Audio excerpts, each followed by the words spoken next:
Hello, welcome back to the Words of Wisdom of God Ministries. I am Apostle Zam, and I'm here to continue with another video which we said we're going to be talking about what the enemy of your soul uses to make you fall. How does he go about it? Now, to have a quick recap from the last video, we talked about how the enemy of your soul was cast down, and he was very furious, and he vowed to make all you, the children of God, fall like he did. You remember the vows he did? If you haven't watched the last video, please go back and watch that video just so you can follow up, from before, and so then you can come back and watch this video. So today we're going to talk about the enemy of your soul, the dragon. Once he was established himself in the world, what did he do? This is the question. What did he do? What was his plan, and how was he going to make the children of God fall like he did? Remember, he could not go back to heaven because he has no place over there. Him and a third of the angels that he convinced. Let me just remind you a little bit of what the dragon's plan was. So we go back in Revelation 13. Revelation 13, if you start from Revelation 13, verse 2. The beast I saw resembled a leopard, but had feet like those of a bear, and the mouth like of a lion. The dragon gave the beast his power, his throne, and great authority. Beloved, we saw in the last video that the dragon was the ancient serpent, the devil, Satan, when he was hurled down to earth. So he vowed to wage war against God's children. So when he came, he gave power and authority to the beast. He raised his army on earth, and the plan of how he's going to make you and the rest of us fall by raising up several beasts on earth and giving them his power and his authority to make everyone fall, to make as many people as possible to fall so they can go down to the pit of hell with him where he was condemned to go. I'll read that verse again for you. Verse 2 says, Revelation 13 verse 2 says, the beast I saw resembled a leopard, but had feet like those of a bear, and a mouth like that of a lion. The dragon gave the beast his power and his throne and a great authority. So the dragon gave the beast. We're going to talk about the beast. Who is the beast? One of the heads of the beast seemed to have had a fatal wound, but the fatal wound had been healed. The whole world was filled with wonders and followed the beast. So the beast had fatal wounds, which was given the power by the dragon and the authority. What kind of power did it give to the beast? You continue in Revelation 13 verse 4. It says, people worshipped the dragon because he had given authority to the beast, and they also worshipped the beast and asked, who is like the beast? Who can wage war against the beast? And that is the power that was given and the authority given to the beast. Who is the beast? Beloved, let's talk about this beast. When the enemy was howled down to earth, the dragon, that ancient serpent, he raised his army, beasts, different beasts, and he gave them power and authority to wage war against God's children.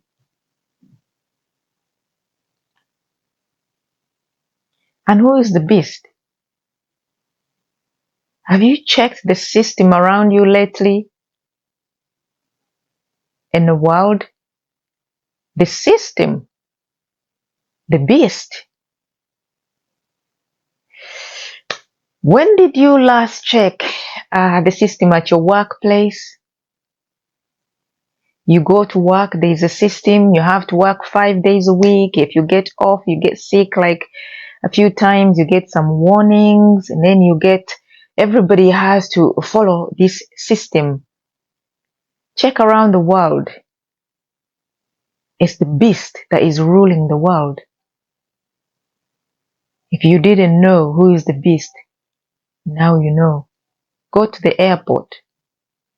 You have to go through certain sets of systems. If you don't have this, you can't pass here. If you don't have that, you can't do that. That is the beast. And who gave the power and authority to the beast? The dragon. Remember, he was howled down to earth. Beloved, are you seeing this? Are your eyes beginning to open? Once you start reading the Bible, it tells you about your day-to-day life, and it tells you those things of the, which was said of the past that are going to come in the future.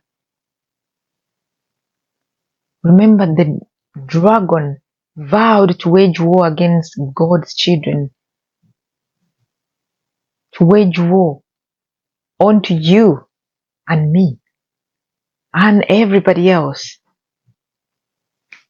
Whether you believe, whether you don't believe, the beast is there and it rules this world. It is ruled by the prince of darkness. And who is the prince of darkness? Is Satan, the devil, who was howled down to earth to cause chaos, havoc, and he gave the beast the power and authority. And then when people saw how the beast is ruling, bringing all this power, energy, you name it, satellites, all the technology, and then they said, yay, who is like the beast? And everybody is happy. They are following and worshiping the beast without any knowledge, without any awareness, but they are following the beast, the system. Without the system, people say, without the system, what could we have done without the system?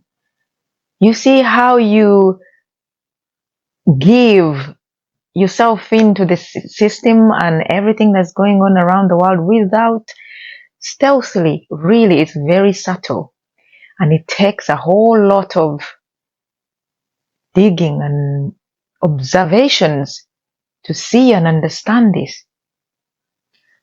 Let's go back and see. Verse 5 says, the beast was given a mouth to utter proud words and blasphemies, and to exercise its authority for 42 months. It opened its mouth to blaspheme God, to slander his name and his dwelling place, and those who live in heavens.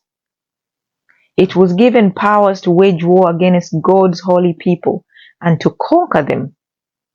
And it was given authority over every tribe, people, language, and nation.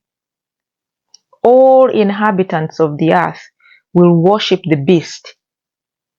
All those names have not been written in the Lamb's book of life, the Lamb who was slain from the creation of the world. I think the last video we talked about this Bible verse, chapter 13, Revelation. We did talk about it, so we're just having a recap, just to let you know who is the beast. The dragon, Satan, gave the power to the beast, and the beast rules the world. And who is the overall head of ruling this earth? Satan, because he was held down, and then he vowed he will make his place, he's going to build up his on the mountains and make his place like himself, like the Most High, which means he has the power. He's the prince of this world. He has the power in this world. And he's making himself like the Most High God in this world. Have you seen some of the countries and the people fighting each other, the countries fighting each other over the power? And what is causing all that? Now, this is where we are coming from. How does he make you fall? It's all about the power, the authority that is causing all this. And what starts it all? You have one matchstick that starts it all. Pride. Today, we've talked about who is the beast. And those who wants to add on comments about the beast, you can go dig deeper. Read that Bible. Then you can add on as well. Make some comments. What you know about the beast. You have an idea who the beast is. The power, the authority that is causing them all to fight against each other. Just exactly like their father, Lucifer. Because rebellion, fights, wars, all to do with the power, authority. And that is caused by pride. Pride is the first thing that makes a man fall. What does the Bible say about pride? Let's have a look at it. So, pride.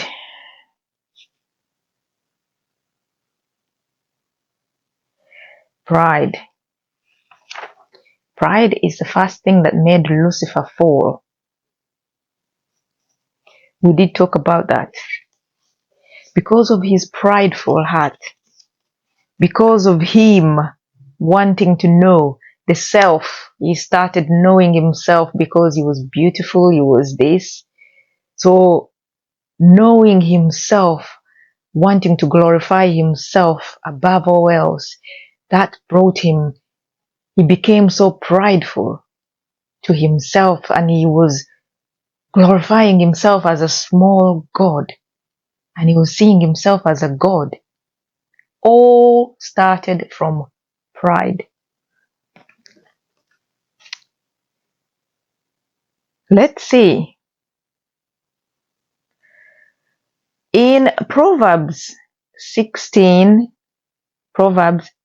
chapter 16, verse 18, it says,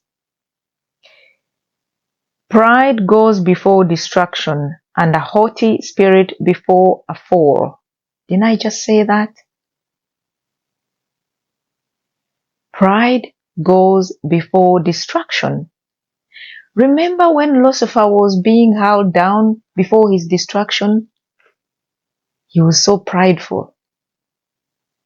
Pride came first. And then rebellion. He rebelled because he saw himself as a small god. So he became prideful. Then he rebelled. Once he rebelled, he was held down to earth. fought and he lost his place in heaven. And God's glory was taken away from him because of pride. What does the Bible say again about pride? There is more than 50 Bible chapters and verses talking about pride. Beloved, you can go and look for those. More than 50 Bible verses talking about pride. That's how God doesn't like a prideful heart, a prideful person. That's how much it was written about in the Bible. Let's have a look at another verse.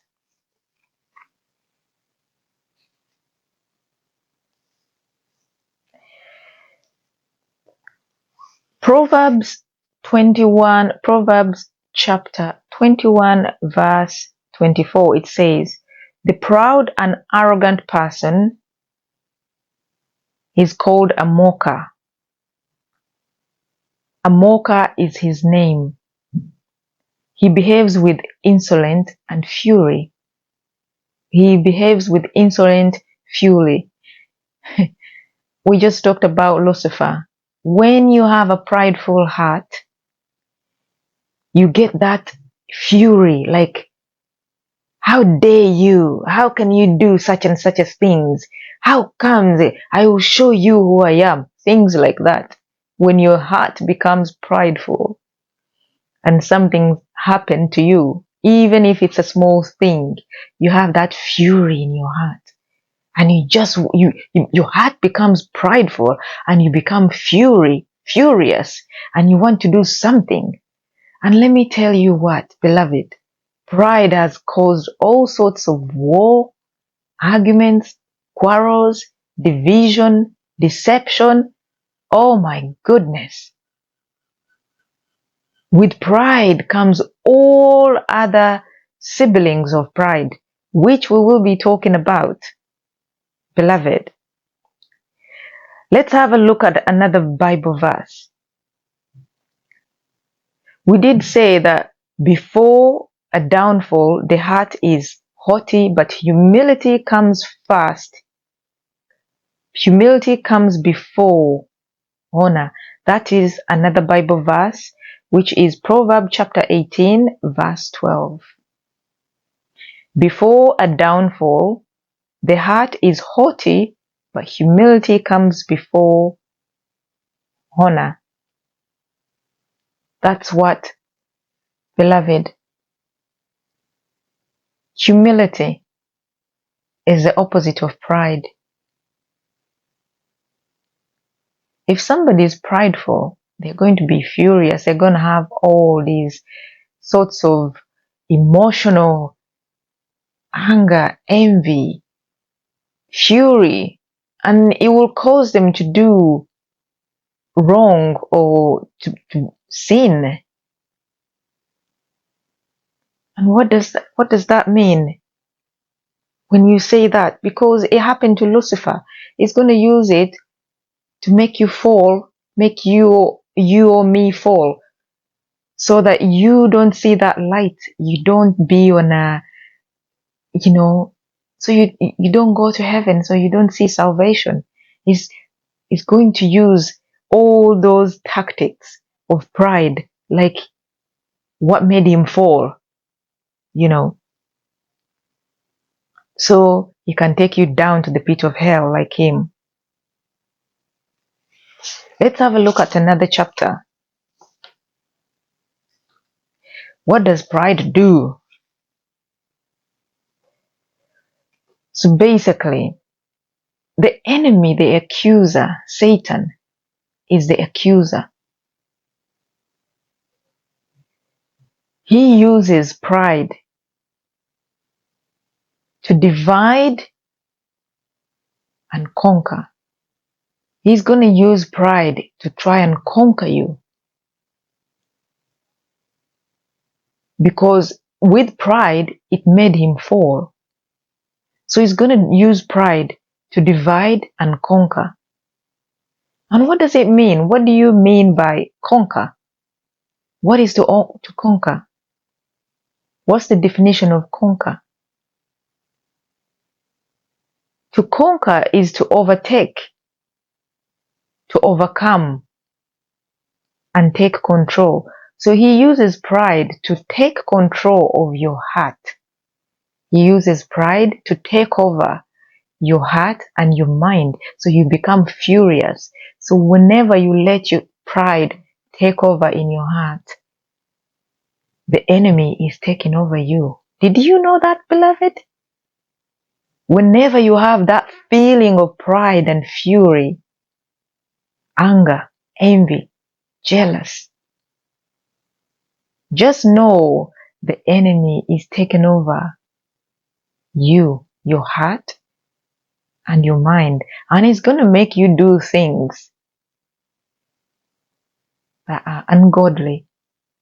Now, if you didn't know, now you know.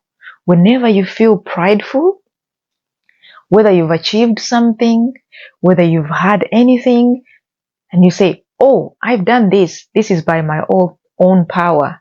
Who told you it was by your own power? That's pride talking. Did you know that? Whenever you feel like, oh, I've done this, it was all by my power, by my energy, just remember it's your prideful heart. Pride is taking over because you have no power or authority or energy to be accomplishing anything in your own power. Who gave you the knowledge, the wisdom, the energy? Is the Almighty God. The first glory should be to God, not to your prideful heart, not to your prideful mind, not to your prideful looks, your prideful structure, your prideful achievements. You see where I'm going with this? Are your eyes opening? My eyes opened. I tell you what, the Bible opens your eyes, your mind, and your soul, and you start seeing things on a different perspective. I'm sure we've all been there. Pride, what is to conquer? To conquer is to take control, a possession, to possess a land or people by force, just taking over, is to fight against.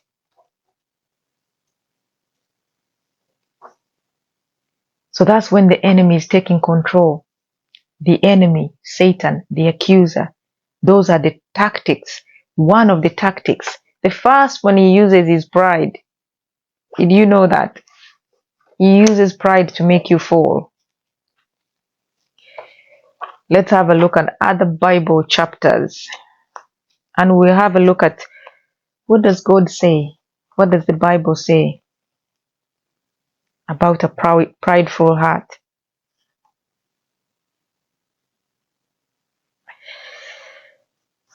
Right. We're going to have a look at how pride can make man fall. But before we do that, before I give you an example from the Bible how pride made man fall. Oh, by the way, pride, because of pride, Satan used temptation to tempt Eve.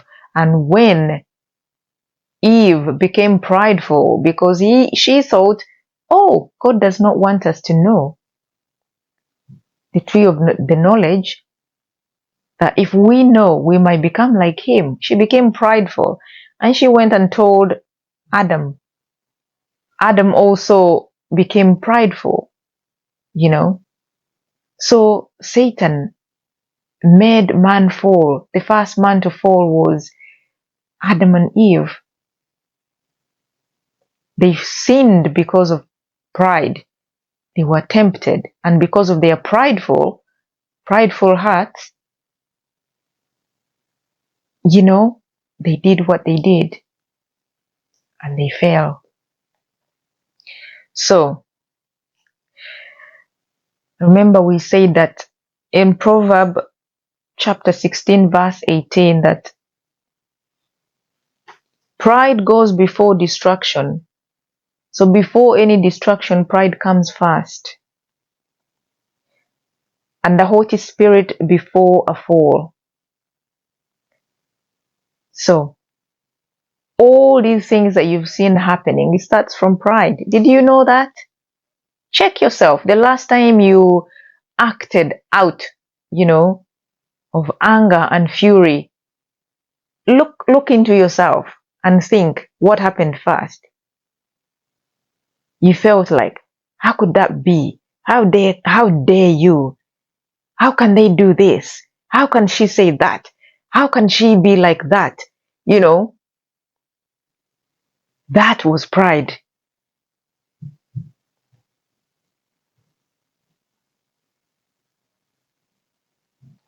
So let's have a look at another Bible verse.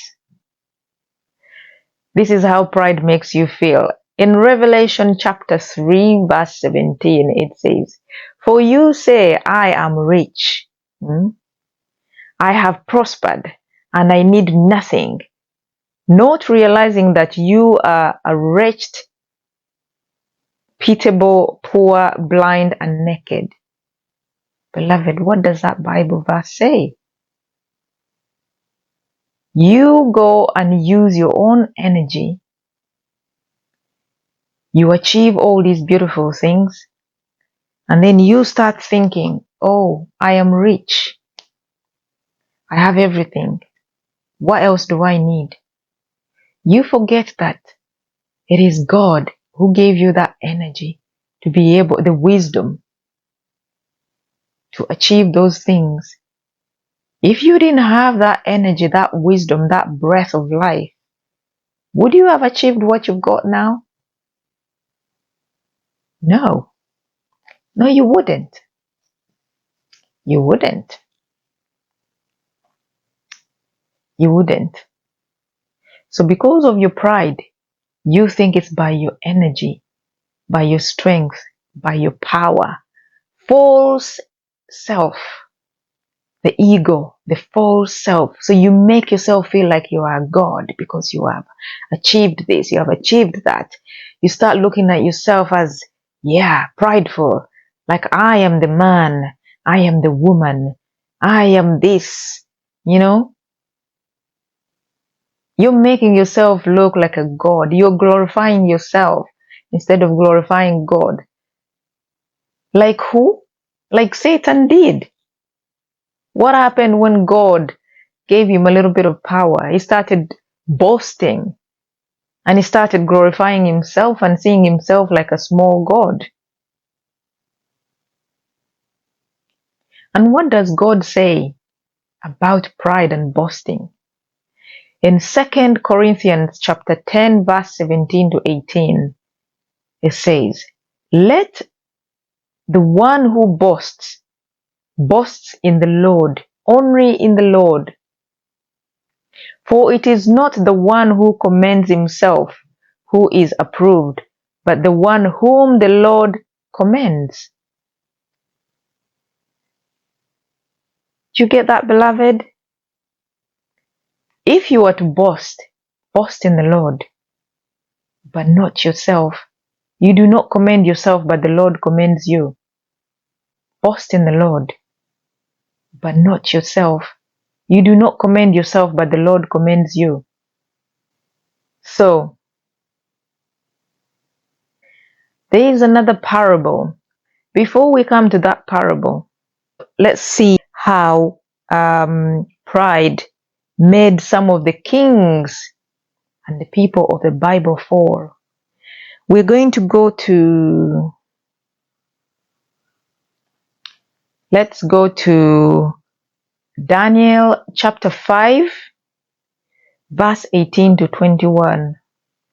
That is Daniel chapter 5, .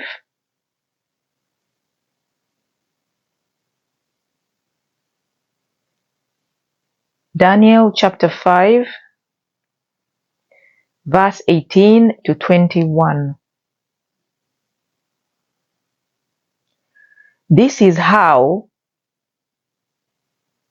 pride made the king fall. Who is this king? Nebuchadnezzar was a king.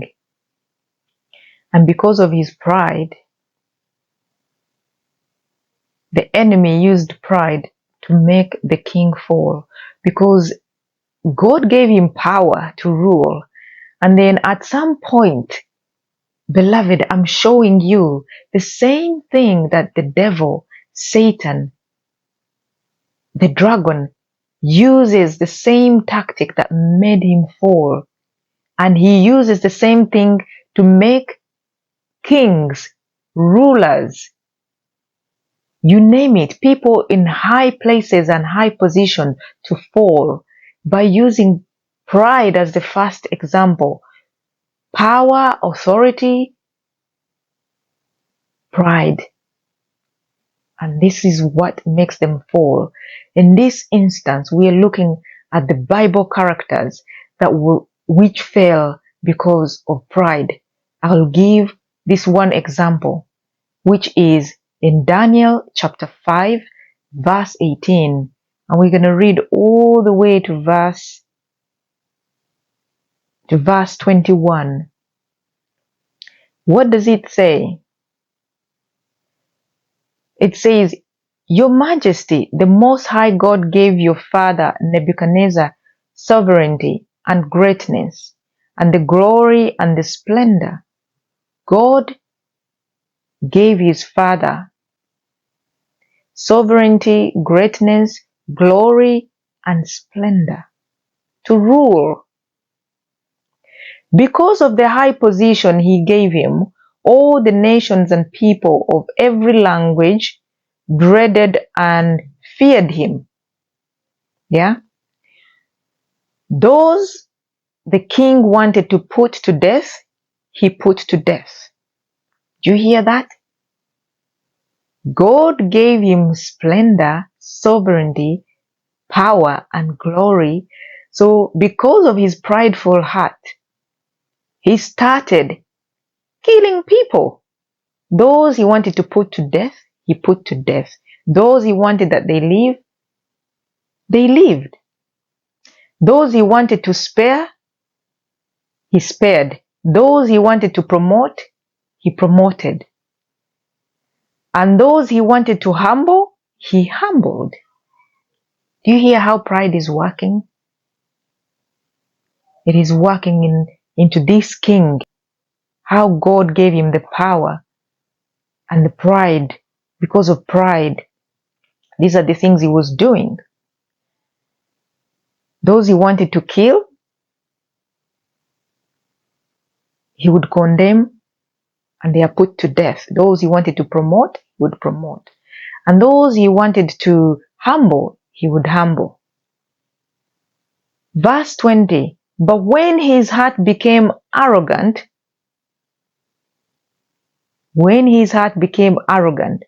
and hardened with pride, so he had the power and the authority to make all these decisions which God gave him.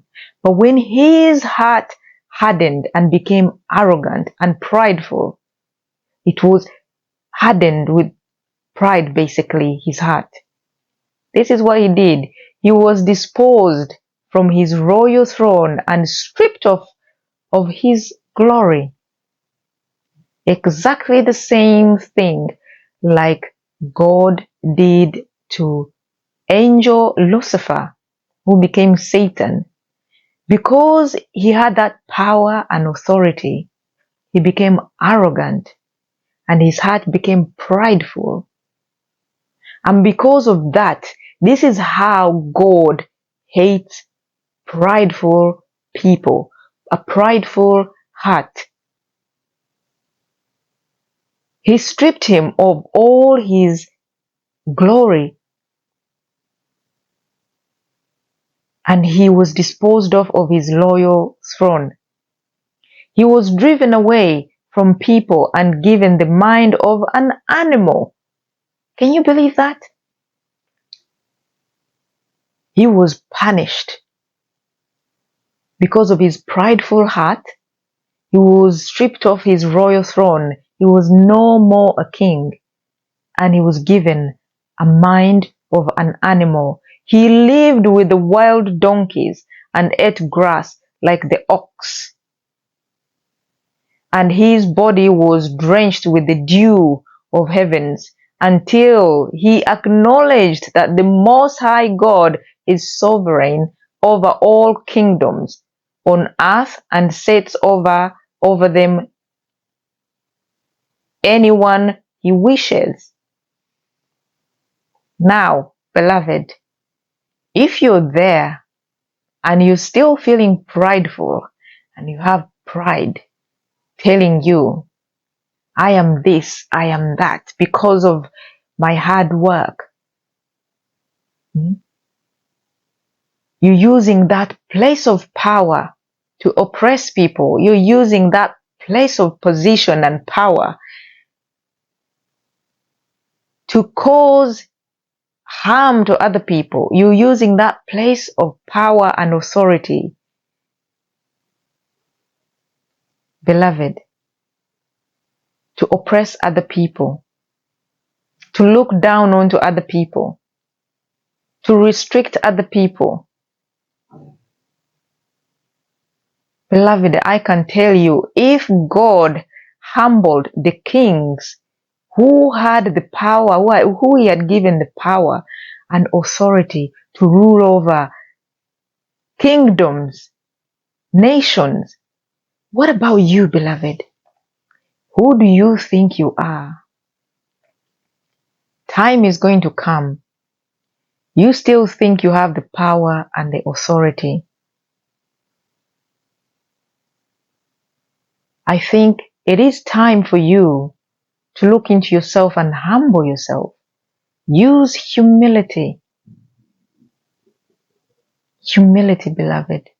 Use humility. Start treating people nice. Don't mistreat others just because you have that place of power, authority, the rulers. I think you have seen how God humbled Nebuchadnezzar in the Bible. He gave him a mind of an animal until he acknowledged that God is the sovereign power and the authority. And he can do whatever he wants just because of pride. Beloved, if you go back and read that chapter all the way down, it will tell you what God did. Because of a prideful heart, he was given a mind of an animal. That is one example how one king was humbled.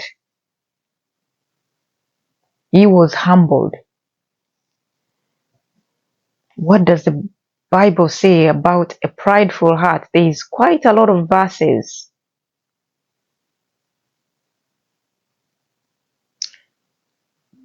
In Luke chapter 18, verse 9 to chapter 14, it says, he also told this parable to some who trusted in themselves that they were righteous and treated others with contempt. Beloved, pride goes extensively. There are those Christians who think that for them they are righteous and they are treating others with contempt. Beloved, if you are one of those Christians who you think you're righteous and others they are sinners and you're looking down on your nose onto other people, beloved, that is pride talking into your heart. God does not allow us to judge other people. The only judge is God, not us. All you have to do is believe, have faith and trust and speak the truth, which is the word of God. But let God be the judge, not you. So this is one proudful person. Also another example in the Bible which showed some people who thought they were believers, but they had a prideful heart and looking down their nose on a person who they thought and they called a sinner, which we are not allowed to do. It says, he also told this parable to some who trusted in themselves that they were righteous. You think you're righteous and you call yourself righteous and you're judging others and everybody else how they are sinners and this and that. Don't do that, beloved. That's pride making you say that on other people. You have no right to judge me or you. God is the judge. If God calls me out, who are you to judge me? You have no right. God is the one who qualifies. He's the qualifier. If He's qualified me to tell you about His word, you have no right to judge me or to judge any other person out there who's telling you about the word of the truth. Because remember, He said, I will raise my people and I'll pour my spirit onto them in the rest of the world. And God chooses whomever He likes to pour His spirit to speak out His truth. Now that we have no power or authority, even me, I have no power or authority over that. He called me out and I was like, God, why me? And He was like, I am the Lord. I choose whomever I want to use. So go out and tell my people about my word. Beloved, how could I refuse? Tell me, where do I even begin from? To be disobedient. I couldn't. No matter how shy I was, He said, I will give you courage and I will hold you by my right hand. So I had to come out, beloved.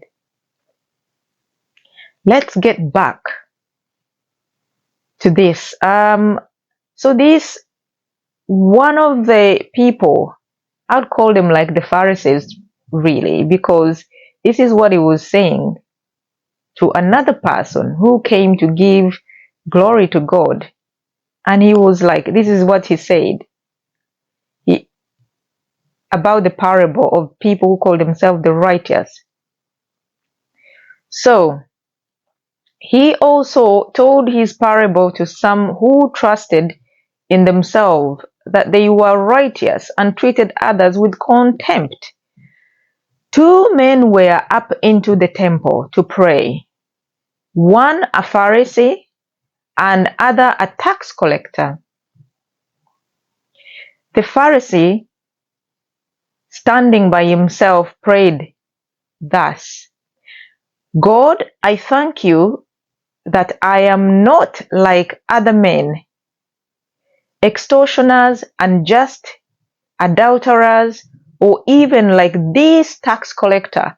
And this Pharisee is pointing out the tax collector who came to pray, and he is pointing, you see that prideful heart? He's saying, God, I thank you that I'm not like so and so and so how they are behaving. Now that's ludicrous. And he carries on. I fast twice a week. I give tithe of all that I get. But the tax collector, meaning the person who was standing next to him,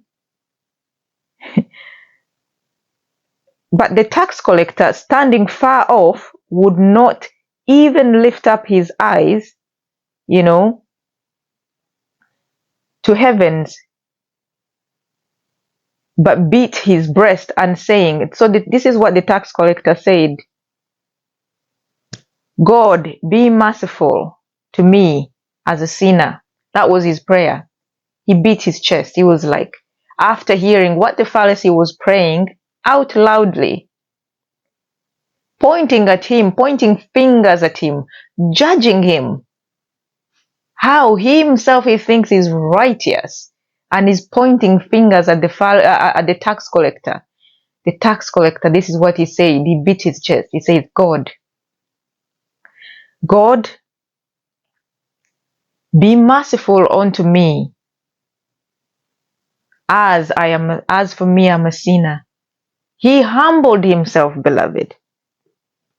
The one who thought he was righteous was pointing fingers at the one who he thinks is worse off, like the enemy.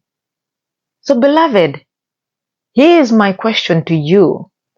Between the Pharisee who thought he was righteous, he follows, even he was reading the Bible and all that, but because of his little faith, do you see that point?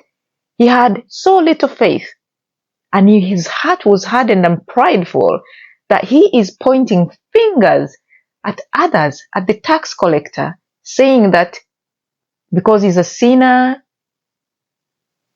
he's not like him, because for him he fasts twice, he tithes, he gives tithes twice a week.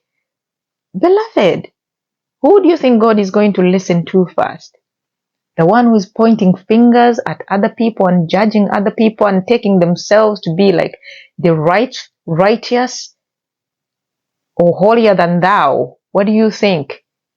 This question comes up to you when we come back in the next video. We're still talking about pride, and this is going to be a whole lot of series. There is a whole lot of things to talk about pride. We've given you 2 examples of a Pharisee and a tax collector, and the other example was of King Nebuchadnezzar, how he was humbled by God because of pride. If he humbled the people of the Bible, beloved, what do you think God would do to you and me and your generation, and beloved, and your family, this generation? What do you think is going to do? For you who are in places of authority and power, pride, just remember, pride comes before destruction. Thank you very much for watching. Thank you very much for being with us, walking this journey of the words of wisdom of God. Beloved, the words of wisdom of God Ministries. We're here to open your eyes. I thank you for watching. So we see you on the next video. We're still talking about pride. Part 2. Thank you. Bye.